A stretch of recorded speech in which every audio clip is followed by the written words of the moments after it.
بسم الله الحمد لله والصلاة والسلام على رسول الله وعلى آله وصحبه ومن اهتدى بهدى أما بعد.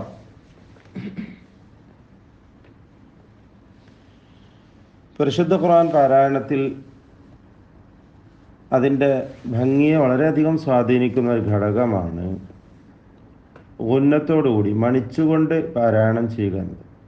അതായത് മണിക്കേണ്ട സ്ഥാനങ്ങളിലാണ് മണിക്കേണ്ടത്.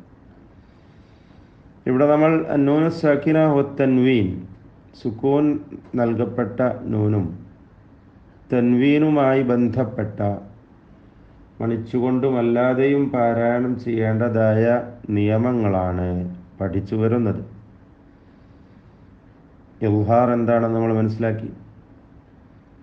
അൽ ഇദ്ഗാമു ബി ഗുന്ന, മണിച്ചുകൊണ്ടുള്ള ലയിപ്പിക്കൽ, ഇദ്ഗാം ചെയ്തോതൽ, അതും നമ്മൾ വിശദമായി തന്നെ കഴിഞ്ഞ സന്ദർഭത്തിൽ മനസ്സിലാക്കുകയുണ്ടായി. പൊതുവിൽ സാക്കിനായ നൂനിനും തൻവീനിനും ശേഷം 6 അക്ഷരങ്ങൾ വരുമ്പോഴാണ് ഇദ്ഗാം ചെയ്യേണ്ടത്. അവ യർമലൂന എന്ന പദത്തിൽ അടങ്ങിയ 6 അക്ഷരങ്ങളാണ്. യർമലൂന എന്ന് പറയുമ്പോൾ യ, റാ, മീം, ലാം, വാവ്, നൂൻ, ഇത് ഇദ്ഗാമിൻ്റെ 6 അക്ഷരങ്ങൾ പൊതുവിലാണ് ഞാൻ പറഞ്ഞത്. എന്നാൽ മണിച്ചുകൊണ്ട് ഇദ്ഗാം ചെയ്യേണ്ട 4 അക്ഷരങ്ങൾ യൻമു എന്ന പദത്തിൽ അടങ്ങിയ 4 അക്ഷരങ്ങളാണ്. യ, നൂന്, മീം, വാവ്. ഇതിൻ്റെ ഉദാഹരണങ്ങളും കാര്യങ്ങളും മറ്റ് വിശദാംശങ്ങളും ഒക്കെ നമ്മൾ മനസ്സിലാക്കി കഴിഞ്ഞതാണ്. ഇനി ശേഷിക്കുന്നത് അൽ ഇദ്ഗാം ബിഗൈരി ഗുന്ന, ഇദ്ഗാമുൻ നൂനി സാക്കിന വത്തൻവീൻ ബിഗൈരി ഗുന്ന, ഗുന്നത്ത് നൽകാതെ മണിക്കാതെ സാക്കിനത്ത നൂനിനെയും തൻവീനിനെയും ഇദ്ഗാം ചെയ്യുന്നതുമായി ബന്ധപ്പെട്ടിട്ടാണ്. ഇവിടെ ഇദ്ഗാം ചെയ്യാൻ പാടില്ലാത്തതാണ് ഈ 2 അക്ഷരങ്ങളും, അതായത് ലാം, റാ എന്നീ 2 അക്ഷരങ്ങൾ. യൻമു എന്ന 4 അക്ഷരങ്ങൾ കഴിഞ്ഞാൽ ശേഷിക്കുന്ന 2 അക്ഷരങ്ങളാണ് ലാമും റാവും. ഇവ രണ്ടും സാക്കിനത്ത നൂനിനും തൻവീനിനും ശേഷം വരുമ്പോൾ മണിക്കാതെ ലയിപ്പിക്കേണ്ടതാണ്. നൂനിനെയും തൻവീനിനെയും ഈ അക്ഷരത്തിലേക്ക് മണിക്കാതെ ലയിപ്പിച്ചുച്ചരിക്കണം. ഇതാണ് ഇദ്ഗാം ബിഗൈരി ഗുന്ന അല്ലെങ്കിൽ ഇദ്ഗാം ബിലാ ഗുന്ന എന്ന് പറയുന്ന നിയമം. ഇവിടെ സ്വാഭാവികമായി നമ്മൾ നേരത്തെ സൂചിപ്പിച്ച നോട്ട് ചെയ്യേണ്ട ഒരു കാര്യം, ഇദ്ഗാം ചെയ്യൽ എപ്പോഴും 2 പദങ്ങളിലായി വരുമ്പോഴാണെന്നർത്ഥം. സാക്കിനായ നൂനിന്, തൻവീന് പിന്നെ പറയേണ്ടതില്ല, തൻവീൻ ഒരു പദത്തിൻ്റെ അന്ത്യത്തിലേ വരുള്ളൂ. സാക്കിനത്തായ നൂനിനെ ഇദ്ഗാമിൻ്റെ ഹർഫിലേക്ക് ലയിപ്പിക്കേണ്ടത് ആ ഹർഫ് അടുത്ത പദത്തിൽ ആയി വരുമ്പോഴാണ്. ഇവിടെയും അങ്ങനെ തന്നെയാണ്. ഉദാഹരണം ലാമിൻ്റേത് ഒന്നാമതായി നമുക്ക് നോക്കാം. മിൻ ലദുൻഹു, മിൻ ലദുൻഹു. ഇവിടെ ഓതേണ്ടത് എങ്ങനെയാണ്? മില്ലദുൻഹു, മില്ലദുൻഹു. അപ്പോൾ നൂൻ അല്പം പോലും ഉച്ചാരണത്തിലില്ല, മറിച്ച് പൂർണ്ണമായും ലാമിലേക്ക് അതിനെ ലയിപ്പിക്കപ്പെടുകയാണ്. നൂനിൻ്റെ ശബ്ദം അല്പം പോലും കേൾക്കുന്നില്ല. ശേഷം ശബ്ദ നൽകപ്പെടുന്ന ദ്വിത്വമുള്ള ഒരു ലാമ് മാത്രമാണ് ഉച്ചരിക്കേണ്ടത്.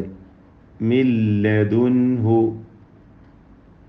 തൻവീനിൻ്റെ ഉദാഹരണം ഫിത്നതല്ലഹും. അവിടെ ഫിത്നതൻ എന്ന തൻവീനിനെ പൂർണ്ണമായും ലാമിലേക്ക് ലയിപ്പിക്കുന്നു. ഫിത്നതല്ലഹും.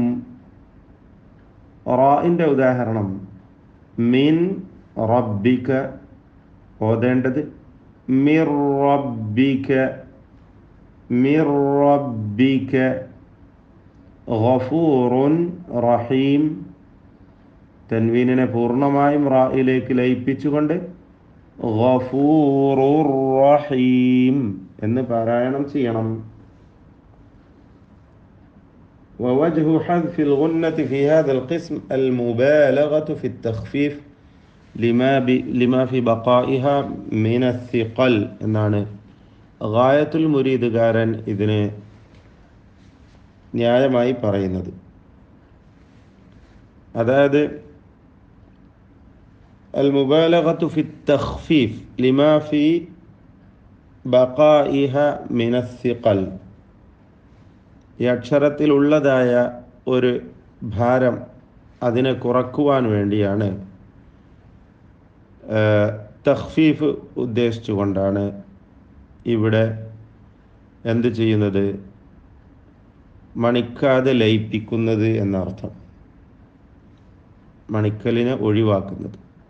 മിൻ ലദുൻഹു എന്ന് ഓതാൻ കഴിയുകയില്ല, മറിച്ച് മിൻ ലദുൻഹു എന്നാണ് ഓതേണ്ടത് എന്നർത്ഥം. അല്ലാഹു ആലം. ഏതായിരുന്നാലും ഹുക്മ ഇതാണ്, നിർബന്ധമായും നൂനിനെയും തൻവീനിനെയും ലാമിലേക്കും റായിലേക്കും ഇദ്ഗാം ചെയ്യേണ്ടതാണ്. എന്നാൽ ഇവിടെ നമ്മൾ അറിയേണ്ട മറ്റൊരു വശം, ഒരു കാര്യം, അനുബന്ധമായി ശ്രദ്ധിക്കേണ്ട ഒരു കാര്യമാണ്. സൂറത്തുൽ ഖിയാമ 27-ാമത്തെ വചനം നമ്മൾ ഓതിപ്പോയതാണ്. 27-ാമത്തെ ആയത്തിൽ ഹഫ്സിന് എന്താണുള്ളത്? സക്ത ലത്തീഫ അലന്നൂൻ, നൂനിന്മേൽ സക്ത ചെയ്തുകൊണ്ട് ഓതണം എന്നതാണ്.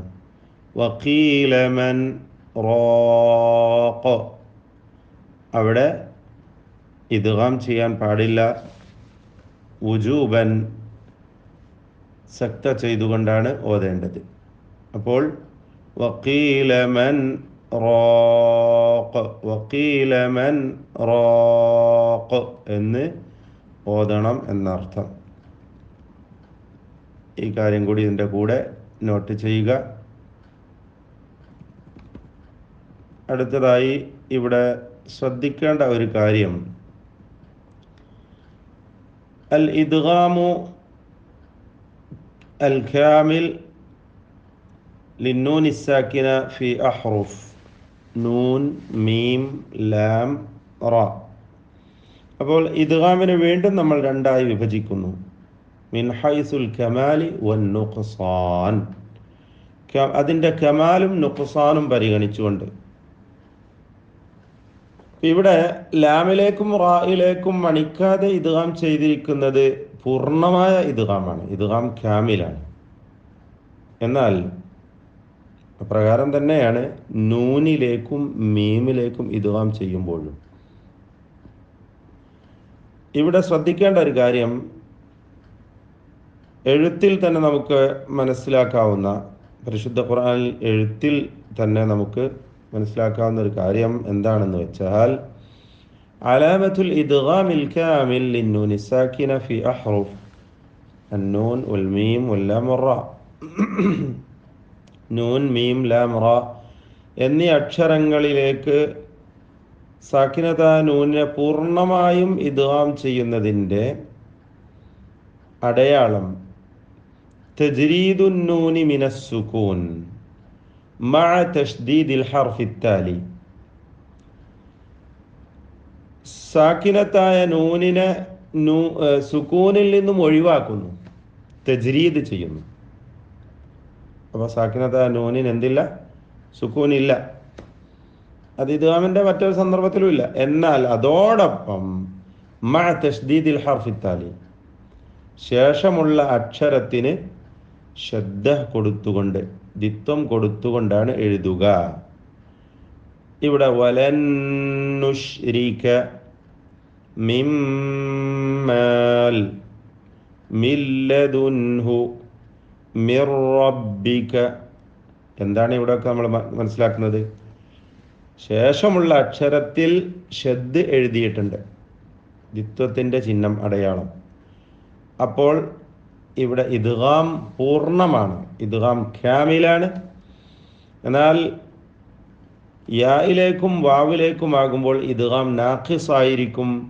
അവിടെ ഇങ്ങനെ ഷദ് എഴുതുകയുമില്ല. മിൻ വാഖ അല്ലേ, മൻ യഅമൽ, അവിടെയൊക്കെ എന്തായിരിക്കും? യാഇനും വാവിനും മുകളിൽ ഷദ് എഴുതുകയില്ല. ഇതാണ് ശ്രദ്ധിക്കേണ്ടത്. അതേപോലെ അലാമത്തുൽ ഇദ്ഗാമിൽ കാമിൽ ലിത്തൻവീൻ, നൂൻ മീം ലാം റ എന്നീ 4 അക്ഷരങ്ങളിൽ പൂർണ്ണമായ ഇദ്ഗാം, തൻവീനിനെ പൂർണ്ണമായും ഇദ്ഗാം ചെയ്യുമ്പോൾ അവിടെ എങ്ങനെയാണ് അടയാളം? തതാബുഉൽ ഹറകതൈൻ, 2 ഹറക്കത്തുകളെയും പിന്തുടർത്തുന്നു, തുടരെയായി എഴുതുന്നു. ഹറക്കത്തിൽ ഹർഫി വൽ ഹറക്കത്തി ദാലത്തി അല തൻവീൻ ഹകദാ, ഇപ്രകാരം നിങ്ങൾ സ്ക്രീനിൽ കാണുന്ന വിധത്തിൽ. ദമ്മാണെങ്കിൽ ഈ രൂപത്തിൽ, ഫത്ഹ ആണെങ്കിൽ അല്പം തെറ്റിച്ചുകൊണ്ടാണ് അല്ലേ, കസ്റും അങ്ങനെ തന്നെ. ഇങ്ങനെ എഴുതുകയും ചെയ്യും. മഅ തശ്ദീദിൽ ഹർഫി താലി, ശേഷമുള്ള അക്ഷരത്തിന് ഷദ് കൊടുത്തുകൊണ്ട്. ഷൈഇൻ നുകുർ ഖൈറും മിൻ ഖൈറൻ ലക്കും ഗഫൂറുർ റഹീം. നേരത്തെ ഞാൻ സൂചിപ്പിച്ചു, നാഖിസായ ഇദ്ഗാം ആണെങ്കിൽ ഷദ്ദില്ലാതെയാണ് എഴുതുക. മിൻ വലി ഫമൻ യഅമൽ അല്ലേ, നൂനിനെ സുക്കൂനിൽ നിന്ന് ഒഴിവാക്കുകയും അതേപോലെ അടുത്ത ശേഷമുള്ള അക്ഷരത്തിന് ഷദ് കൊടുക്കാതെ എഴുതുകയും ചെയ്യും. അതാണ് ഇദ്ഗാം നാഖിസ് ആണെങ്കിൽ. ഭാഗികമായ അപൂർണമായ ഇദ്ഗാം ആണെങ്കിൽ, ലയിപ്പിക്കൽ ആണെങ്കിൽ. അതേപോലെ തൻവീൻ ആണെങ്കിൽ ഇങ്ങനെയും എഴുതും. തൻവീൻ നേരത്തെ സൂചിപ്പിച്ച അതേ രീതിയിലാണ് തൻവീൻ എഴുതുക. ദമ്മും ഫത്ഹും കസ്റും അല്പം തെറ്റിച്ചുകൊണ്ട്, ദമ്മാണെങ്കിൽ 2 ദമ്മും ഒരേപോലെ തുടരെയായി എഴുതും. അതോടൊപ്പം മഅദമി തശ്ദീദിൽ ഹർഫി താലി, ശേഷമുള്ള അക്ഷരത്തിന് ഷദ് കൊടുക്കാതെയാണ് എഴുതുക. സീനതു വലാ നൗം ഷൈഇൻ വകീൽ വുജൂഹു യൗമഇദ് ഖൈറൻ യറ. ഇത്രയും കാര്യങ്ങളാണ് ഇദ്ഗാമുമായി ബന്ധപ്പെട്ട് നമുക്ക് മനസ്സിലാക്കുവാനുള്ളത്. അപ്പോൾ ഇന്ന് നമ്മൾ മനസ്സിലാക്കിയത് ഇദ്ഗാം ബിഗൈരി ഗുന്ന, ഇദ്ഗാം ബിലാ ഗുന്ന എന്നൊക്കെ പറയുന്ന ലാം റ എന്നീ 2 അക്ഷരങ്ങളിലേക്ക് സാക്കിനത്ത നൂനിനെയും തൻവീനിനെയും മണിക്കാതെ പൂർണ്ണമായും ലയിപ്പിച്ചുച്ചരിക്കണം എന്ന നിയമവും, അതോടൊപ്പം ഇദ്ഗാമിന് 2 വിഭാഗമാണ്, അത് നാഖിസും കാമിലുമായി വേർതിരിക്കുന്നു എന്നതും എഴുത്തിൽ ആ കാര്യങ്ങൾ സൂചിപ്പിക്കുവാനായി ശ്രദ്ധിച്ചിട്ടുള്ള ഒരു രീതിയും നമ്മൾ മനസ്സിലാക്കുകയുണ്ടായി.